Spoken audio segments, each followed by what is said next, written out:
సహోదరులను మీరు పెద్ద మనసు చేసుకొని మనం అందరూ ఐక్యంగా పోరాడగలిగితే ఈ సమస్యలన్నీ ప్రభుత్వం దృష్టికి తీసుకెళ్ళితే మనలో పెద్ద స్థానానికి ఎమ్మెల్యేషిప్ స్థానానికి మిగతా అన్నింటికి అవకాశం కల్పించే అవకాశం ఉంది.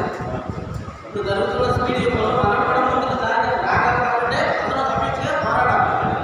పోరాడితే పోయేదే దాని సంఖ్య కాబట్టి ఆ మిత్రులందరికీ ఒకటే మా డాక్టర్ కుటుంబం నుంచి మాకు ఖచ్చితంగా ఎంఆర్ఓ గారి సర్టిఫికేట్ కావాలి.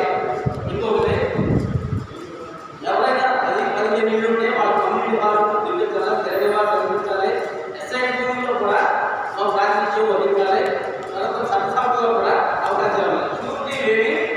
షూరిటీ లేని బ్యాంకులు పొలాలకు ఇది నిర్ణయవాసంగా చెప్పండి పొలాలు ఎటువంటి అన్న పొలాలు షూరిటీ బ్యాంకులు ఇవ్వడం ఏదైనా చేసుకుంటూ బిజినెస్ చేసుకుంటూ అంటే లేదు అప్పు ఎవరు ఇవ్వరు. అక్కడి స్థాయిలో పడిపోతున్నారు మన పొలాలు. కాబట్టి ప్రభుత్వం గుర్తించాలంటే మన ఐటీగా వీడియో కారణం కూడా అదే ఆ పొలాలు మేము చూపించుకోవాలి.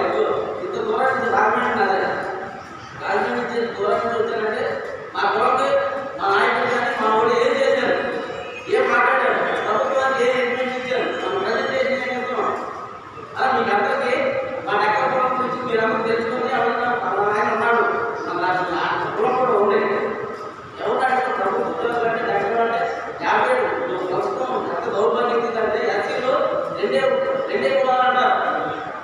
60 కులాలు అంటారు, 59 కులాలు అన్నారు. ఎంతమంది ఉన్నారా? 59 కులాలు ఉన్నాయా అన్నారు. అంటే అంత అట్టల స్థాయిలో మనం నాకు ఐడెంటిఫికేషన్ గుర్తింపు లేని కులాల్లో ఉండిపోతున్నాం.